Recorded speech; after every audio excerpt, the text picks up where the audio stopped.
diri untuk memperkenalkan diri dan membawakan materi kita pada pagi hari ini. Guten Morgen alle zusammen, darf ich mich vorstellen? Ich heiße Ines, ich komme aus Keva, ich wohne in Penfui. Ich bin der erste Sprecherin. Danke.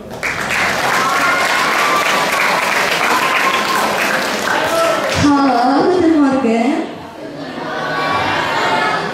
Ich heiße Nove, ich komme aus Timor-Leste, ich wohne in der M3.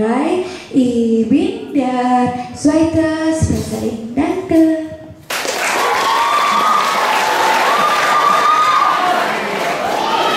Hallo, guten Morgen. Ich bin Tessa, ich komme aus Keva, ich wohne in Fatoluli. Ich bin der dritte Sprecherin. Danke.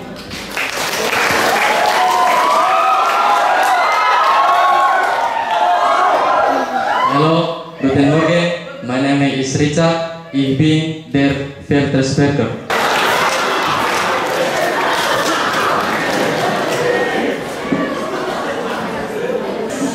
Materi yang pertama, ada teman-teman yang tahu itu arti apa? Was dran ihr Deutschland Deutsch? Apa yang kalian pikirkan tentang bahasa Jerman atau Jerman? Ada yang tahu? Apa yang kalian pikirkan tentang bahasa Jerman atau Jerman sendiri?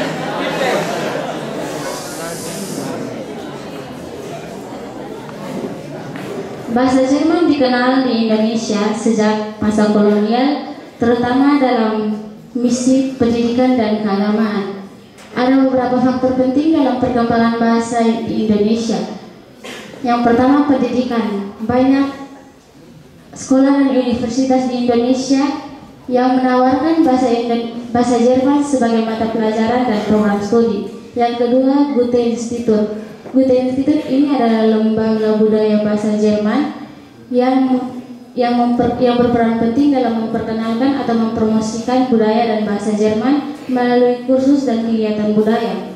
Yang ketiga, beasiswa dan studi ke Jerman. Banyak pelajar Indonesia yang tertarik belajar di Jerman karena kualitas pendidikannya yang tinggi dan biaya kuliah relatif rendah. Selanjutnya, materi selanjutnya itu manfaat belajar bahasa Jerman. Banyak sekali manfaat belajar bahasa Jerman. Yang pertama itu di dunia bisnis. Kemampuan teman-teman dalam bahasa Jerman dapat membantu menciptakan hubungan kerjasama antar bisnis yang lebih baik dengan mitra bisnis yang berbahasa Jerman sehingga meningkatkan peluang untuk sukses. Yang kedua, karir global. Kemahiran bahasa Jerman dapat meningkatkan peluang karir di perusahaan Jerman baik di negara sendiri maupun di luar negeri. Yang ketiga itu pariwisata dan perhotelan. Wisatawan dari negara bahasa Jerman sering berpergian jauh dan mengeluarkan uang lebih banyak dibandingkan wisatawan dari negara lain ketika berlibur. Mereka sedang dilayani oleh staf dan pemandu wisata yang berbahasa Jerman. Maksudnya itu wisatawan dari Jerman cenderung memiliki budget besar yang untuk berlibur dan lebih suka dilayani oleh staf atau pemandu wisata yang bisa berbahasa Jerman sehingga meningkatkan kualitas layanan. Yang keempat, ilmu pengetahuan dan riset. Bahasa Jerman adalah bahasa yang terpenting kedua di ilmu pengetahuan. Jerman menempati peringkat ketiga untuk kontribusi di bidang litbang dan menyediakan beasiswa penelitian untuk ilmu asing. Maksudnya di sini teman-teman, bahasa Jerman penting di dunia ilmu pengetahuan karena Jerman memiliki kontribusi besar. Yang kelima, komunikasi. Komunikasi menguasai bahasa Jerman memungkinkan akses lebih luas ke informasi global, terutama karena banyak situs penting dan literatur tersedia dalam bahasa Jerman. Yang keenam, pemahaman kultural. Bahasa Jerman membuka kewawasan terhadap kehidupan, nilai, dan budaya masyarakat di negara-negara yang multikultural. Das ist die alle von mir. Das nachte Material für von zweiten Sprachsprechen. Artinya sekian dari saya. Materi selanjutnya akan dibahas oleh materi kedua. Oke, baik. Di sini saya akan melanjutkan manfaat belajar bahasa Jerman. Jadi yang ketujuh itu berpergian. Anda dapat memanfaatkan kemahiran berbahasa Jerman untuk memperkaya pengalaman berpergian bukan saja di negara berbahasa Jerman, tapi juga di negara Eropa lainnya, khususnya di Eropa Timur. Jadi untuk yang berpergian ini kita itu kalau ketemu dengan penduduk asli di sana, kita bisa bertanya dalam bahasa Jerman kayak saya memperkenalkan orang lain kayak Isa. Si Isa, si Komaus Keva, si Honein dari Andrai. Juga kita juga bisa bertanya tentang kayak bertanya dengan orang-orang di sana kayak bagaimana, jadi mungkin dan keseluruhan. Tuh, selanjutnya yang kedelapan itu kesempatan studi dan bekerja di Jerman. Jerman menyediakan banyak beasiswa untuk kuliah di Jerman bagi warga asing usia muda. Terdapat visa khusus yang memungkinkan bekerja sambil berlibur, sedangkan untuk profesi tertentu ada kemudahan untuk memperoleh izin kerja. Yang kesembilan, program pertukaran. Berkesempatan untuk mengikuti program pertukaran antara Jerman dan banyak negara di dunia. Jadi untuk program pertukaran ini ada program S1, S2, dan S3. Jadi banyak universitas di Jerman menawarkan program studi dalam bahasa Inggris dan Deutsch. Yang kedua, sebagian besar universitas negeri menawarkan pendidikan dengan biaya rendah bahkan gratis untuk program S1 dan S2. Yang berikut, menikmati sastra, musik, seni, dan filsafat. Bahasa Jerman adalah bahasa Goethe, Kafka, Mozart, Bach, dan Beethoven. Karya-karya mereka akan terasa semakin nikmat jika dibaca dan atau digunakan dalam bahasa aslinya. Yang kedua, kerjasama Indonesia dalam bidang pendidikan.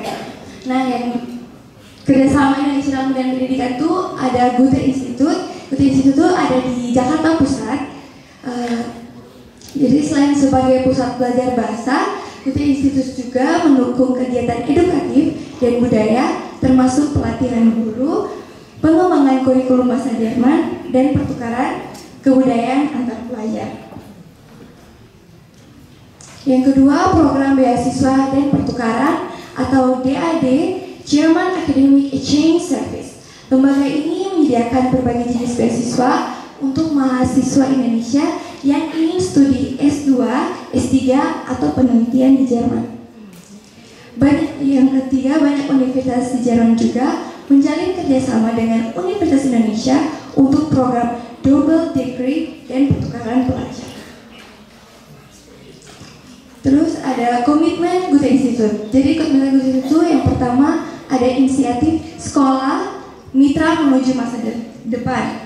Inisiatif Sekolah Mitra Menuju Masa Depan atau PASH merupakan jaringan 1.700 sekolah di seluruh dunia yang memiliki hubungan khusus dengan Jerman. Goethe Institute membina sekitar 550 sekolah PASH di dalam sistem pendidikan nasional lebih dari 100 negara. Sekian dari saya memberikan ke pemateri ketiga.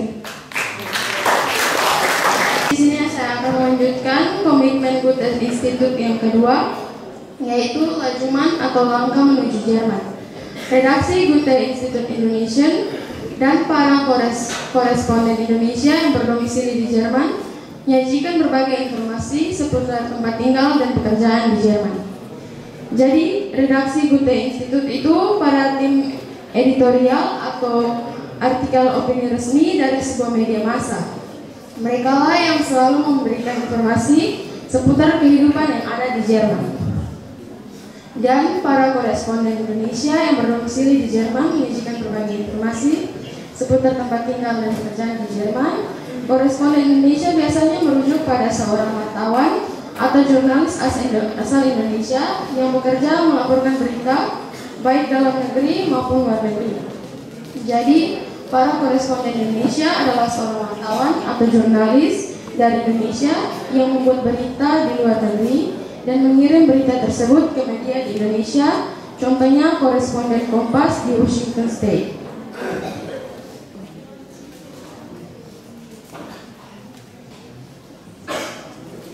Dan yang ketiga, portal alumni Jerman. Portal alumni Jerman merupakan jejaring sosial untuk memfasilitasi pembentukan jaringan dan pertukaran informasi di antara alumni Jerman, perusahaan, perguruan tinggi, dan organisasi. Jadi, ini adalah sebuah platform daring atau online yang disediakan oleh pemerintah Jerman dan beberapa mitra seperti DAAD atau German Academic Exchange Service. Pemerintah Jerman memberi fasilitas pada alumni internasional yang pernah belajar, bekerja, atau mengikuti pelatihan di Jerman, dan pemerintah Jerman akan memberi peluang kerja, beasiswa, seminar, serta pemerintah Jerman akan mendukung pertukaran ilmu dan pengalaman di berbagai bidang.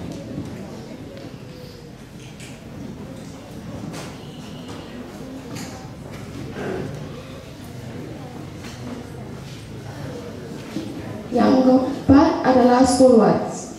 Magang di sekolah di Indonesia untuk mahasiswa keguruan dan calon guru. Selama kunjungan praktikum berdurasi 2 hingga 4 bulan pada sekolah mitra Goethe Institut di Indonesia, mahasiswa keguruan dan calon guru untuk semua mata pelajaran mendapat kesempatan untuk ikut menata pelajaran secara aktif dan melaksanakan proyek di sekolah. Jadi program kerjasama antara Jerman dan beberapa negara mitra termasuk Indonesia bertujuan untuk memperkenalkan budaya, bahasa, dan sistem pendidikan kepada siswa di sekolah-sekolah mitra di luar negeri. Melalui program ini, guru muda atau calon guru dari Jerman akan dikirim ke berbagai negara termasuk Indonesia untuk mengajari bahasa Jerman dan memperkenalkan budaya Jerman di sekolah-sekolah. Kelima, bahasa Jerman sebagai bahasa asing di seluruh dunia 2020. Bahasa Jerman sebagai bahasa asing, semakin banyak orang di Afrika dan Asia yang belajar bahasa Jerman. Minat terhadap bahasa Jerman terus meningkat. Seperti yang ditunjukkan oleh survei, bahasa Jerman sebagai bahasa asing di seluruh dunia, lebih dari 15,4 juta orang di seluruh dunia belajar bahasa Jerman. Jadi bahasa Jerman dipelajari sebagai bahasa asing, meskipun sebagian besar pembelajarnya berasal dari Eropa. Namun minat terhadap bahasa Jerman meningkat besar di Afrika dan Asia. Di Afrika sendiri jumlah pembelajar bahasa Jerman sangat meningkat, hampir 50% sejak 2015 karena didorong oleh kebutuhan tenaga kerja terampil yang memiliki kualifikasi bahasa asing.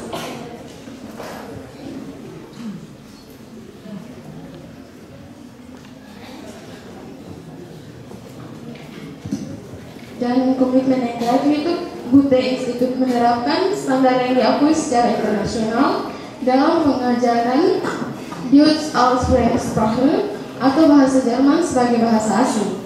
Jadi di sini institusi Goethe mereka menerapkan adanya standar yang diakui secara internasional dalam mengajarkan bahasa Jerman sebagai bahasa asing agar orang-orang dapat dengan mudah memahaminya dalam mempelajari bahasa Jerman.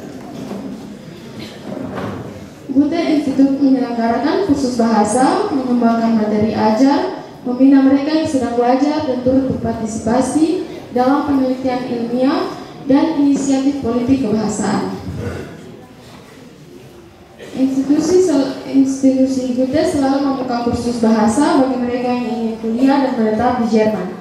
Mereka juga membantu mengembangkan materi ajar pada sekolah-sekolah, membantu membina mereka yang sedang belajar bahasa atau budaya yang ada di Jerman, serta mereka juga membantu dalam hal penelitian ilmiah dan inisiatif politik kebahasaan, contohnya etnografi komunikasi atau pendekatan dalam kajian bahasa dan budaya yang mempelajari cara orang berkomunikasi dalam konteks sosial dan budaya mereka sehari-hari.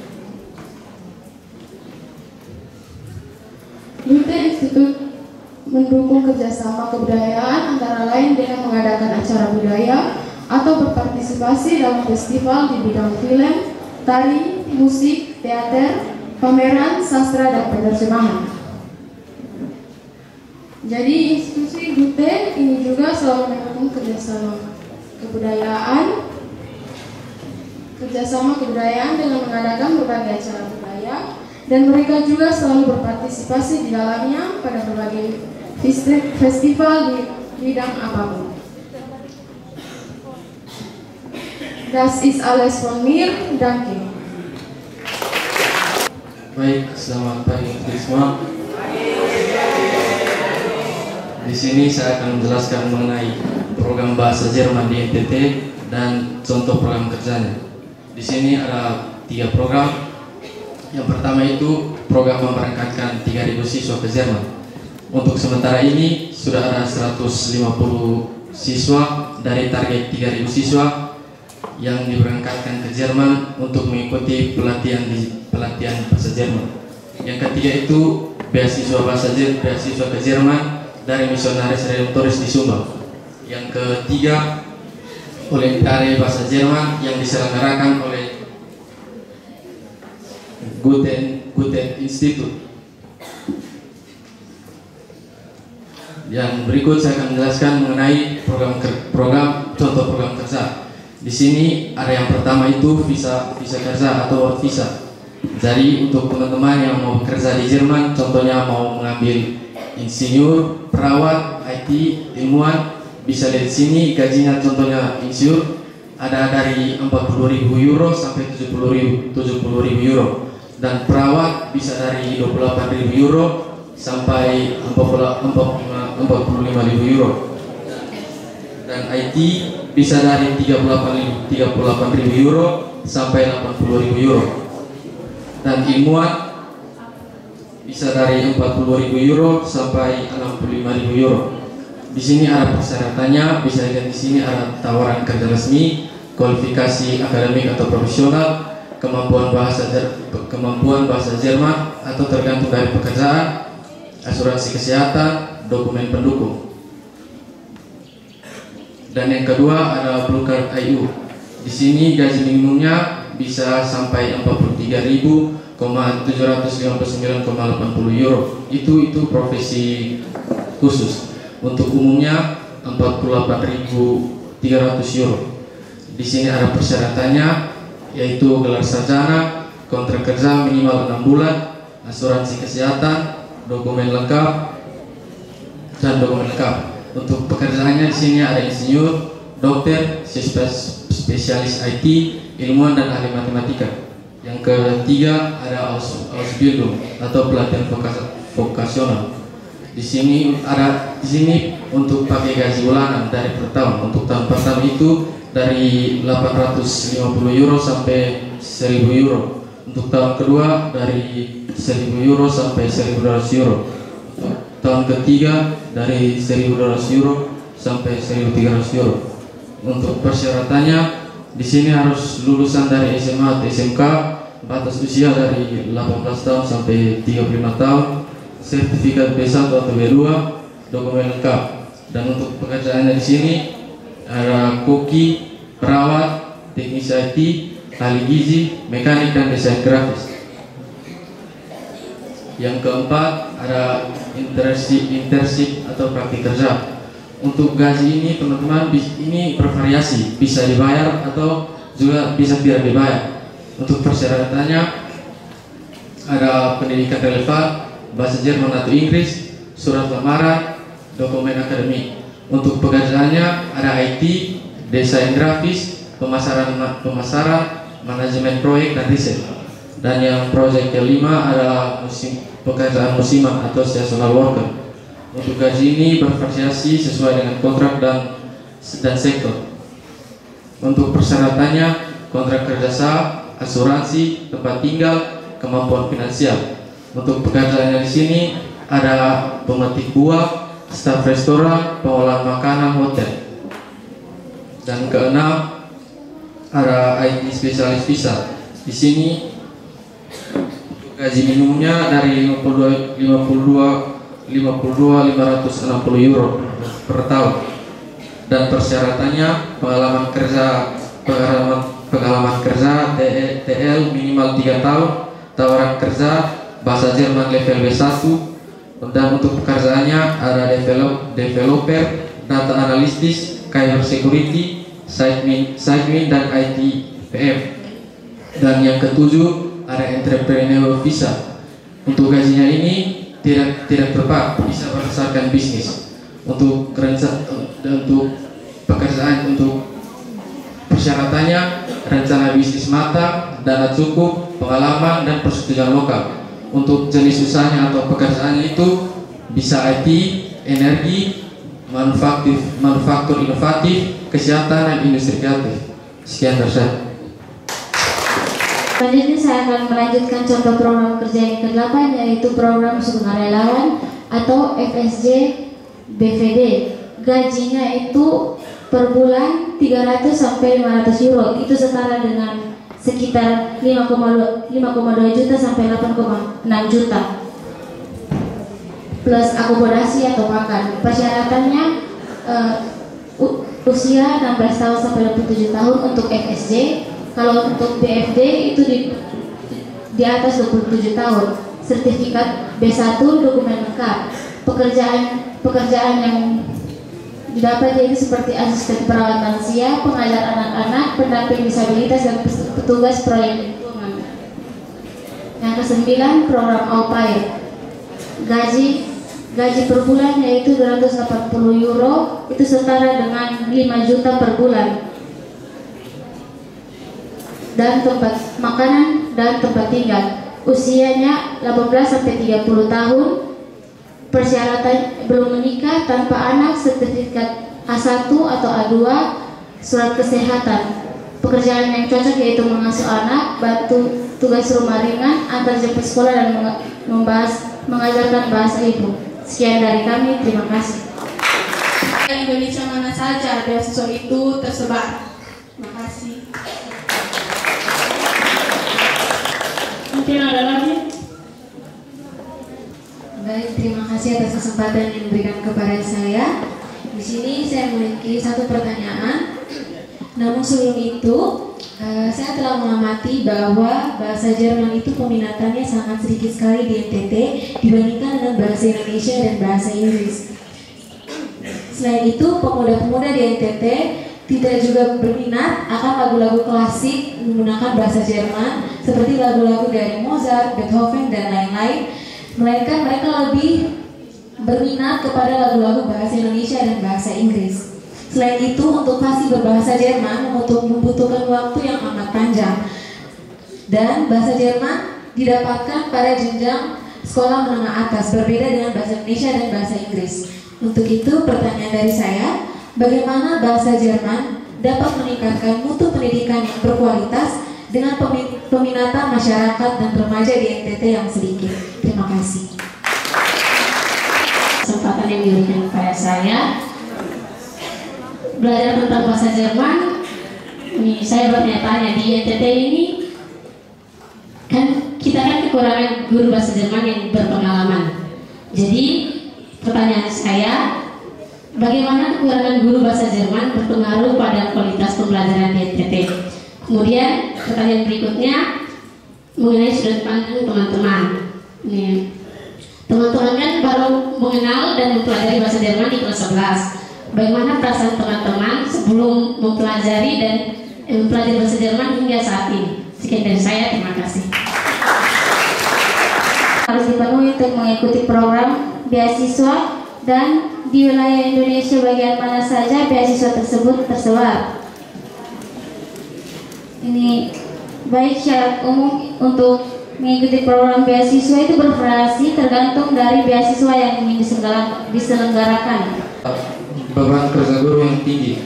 Guru yang tersedia seringkali harus menangani banyak kelas atau sekolah sekaligus, sehingga waktu dan perhatian terhadap masing-masing siswa menjadi terbagi. Hal ini menurunkan efektivitas pembelajaran. Yang ketiga itu ada keterbatasan pengembangan kurikulum dan inovasi. Kekurangan tenaga pengajaran membuat kegiatan pembelajaran materi atau metode pembelajaran inovatif sulit dilakukan. Kurikulum ini bisa menjadi stagnan dan tidak terkontaminasi dengan kebutuhan siswa. Yang keempat, turunnya minat siswa dan citra bahasa Jerman. Ketika pembelajaran tidak berjalan dengan baik, siswa cenderung kehilangan minat. Hal ini juga mempengaruhi persepsi publik terhadap pentingnya bahasa Jerman sebagai bahasa asing pilihan. Yang kelima, terbatasnya peluang akademik dan karir internasional. Bahasa Jerman merupakan salah satu syarat penting untuk studi atau beasiswa ke Jerman. Kekurangan guru berarti semakin sedikit siswa yang siap secara linguistik untuk mengakses peluang tersebut. Dan penjelasan berikut bagaimana perasaan teman-teman saat baru mengenal dan mempelajari bahasa Jerman hingga saat ini. Menurut saya, mempelajari bahasa Jerman sangat menarik karena kita dapat memahami bahasa-bahasa Jerman yang sebelumnya kita tidak dapat mengetahui. Sekian dari kami. Cukup fantastis. Nah, pertanyaan dari Pak Saka untuk teman-teman yaitu ketika orang sudah memiliki kesempatan untuk bekerja di Jerman, bagaimana hubungannya dengan nasionalisme? Yang kedua, pertanyaannya sama dengan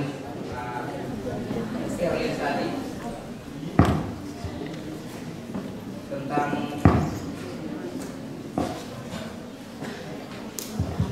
dari teman-teman ketika belajar tentang bahasa Jerman dan itu sudah dijawab. Nah, pertanyaan kedua dari saya, bagaimana tips dari teman-teman sebagai pemateri yang sudah mengenal bahkan Nove yang sudah bahasa Jerman hingga ke tingkat nasional, bagaimana sedikit tips dari teman-teman sehingga bisa membuat teman-teman sekalian yang ada di SMA Santo Arnold Jansen ini memiliki motivasi untuk belajar bahasa Jerman. Danke. Baik, terima kasih atas kesempatan yang diberikan. Saya ingin bertanya, tadi kakak-kakak mengatakan salah satu cara untuk meningkatkan mutu pendidikan di NTT adalah dengan melalui beasiswa-beasiswa tersebut. Lalu bagaimana dengan orang-orang atau anak-anak yang ingin mengikuti beasiswa tersebut tapi tidak dapat memenuhi syarat-syarat tersebut? Bukankah hal seperti itu malah tidak efektif untuk meningkatkan mutu pendidikan? Terima kasih. Kepada saya, perkenalkan, nama saya Nanda dari kelas 10D. Saya ingin bertanya kepada kakak-kakak pemateri. Tadi saya mendengar jawaban pertanyaan dari Aurel. Terus pertanyaannya tadi kan beasiswa menyebar di daerah apa saja. Nah tadi saya sempat bingung karena saat di penjelasan tadi dijelaskan bahwa program kerja bahasa Jerman itu ada di ETT, sedangkan tadi di pas Aurel tanya yang program kerja yang bahasa Jerman itu Kak Ines tadi jawabnya hanya ada di Jakarta. Jadi yang betulnya bagaimana? Terima kasih. Dan dari kita yaitu pertanyaannya cara meningkatkan mutu pendidikan di NTT. Salah satu caranya melalui beasiswa. Bagaimana dengan mereka yang tidak dapat memenuhi syarat-syarat tersebut? Bukannya hal seperti itu malah tidak efektif untuk meningkatkan mutu pendidikan. Jadi beasiswa memang dapat menjadi cara untuk meningkatkan mutu pendidikan, tapi tidak bisa menjadi satu-satunya solusi, apalagi jika banyak siswa tidak memenuhi syarat. Di sini ada 3 penjelasannya. Yang pertama, beasiswa bersyarat tinggi atau tidak inklusif. Banyak beasiswa mensyaratkan nilai tinggi, kemampuan bahasa asing, atau latar belakang ekonomi tertentu. Akibatnya, siswa dari daerah tertinggal atau sekolah dengan sarana terbatas sulit bersaing. Dan yang kedua, potensi besar dari siswa-siswa yang belum terfasilitasi justru terabaikan. Yang kedua, solusi pendidikan harus kolektif, bukan elitis. Mutu pendidikan tidak bisa ditingkatkan hanya dengan mengambil yang terbaik, lalu memberikan mereka fasilitas. Ini menciptakan kesenjangan. Yang dibutuhkan adalah pertama, perbaikan kualitas guru di semua sekolah. Yang kedua, pemerataan teknologi dan buku. Dan yang ketiga, pelatihan dan pendampingan untuk siswa yang belum umur. Dan yang terakhir, alternatif atau mendukung program beasiswa yang lebih efektif. Yang pertama, beasiswa pembinaan, bukan hanya penghargaan, yaitu beasiswa yang menyasar siswa dengan potensi, bukan hanya dengan yang sudah unggul. Yang kedua, program pendampingan belajar atau coaching and mentoring. Dan yang ketiga, investasi pada sekolah atau bukan hanya siswa, pelatihan guru, pengadaan fasilitas, penguatan komunitas belajar. Sekian dari saya, apakah teman kita bisa menerimanya? Terima kasih. Saya akan menjawab pertanyaan dari Anda. Sebelumnya saya minta maaf kepada Aurel karena yang tadi saya jawab itu ini beasiswa internasional yang ada di Jakarta seperti Good Institute. Kalau yang menyebar luas di Indonesia itu pertama ada di Jawa, kita ada di Jakarta, Yogyakarta, Surabaya, dan Bandung dan Malang. Kalau di Sumatera ada Medan, Padang, dan Palembang. Kalau di Kalimantan, Sulawesi ada di Makassar, Nusa Tenggara Timur ada di SMA Pelajaran Maumere, kalau di Bali dan NTB. Itu saja, sekian dari saya, bisa dimengerti. Terima kasih.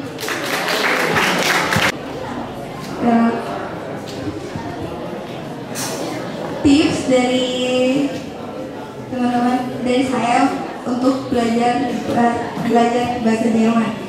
Jadi yang pertama itu mulai dari dasar, yaitu pelajari alfabet dan pengucapan bahasa, seperti memperkenalkan diri dan memperkenalkan orang lain. Terus yang kedua itu bisa bergabung dengan komunitas-komunitas bahasa Jerman untuk mempelajari tentang budaya bahasa Jerman. Mungkin itu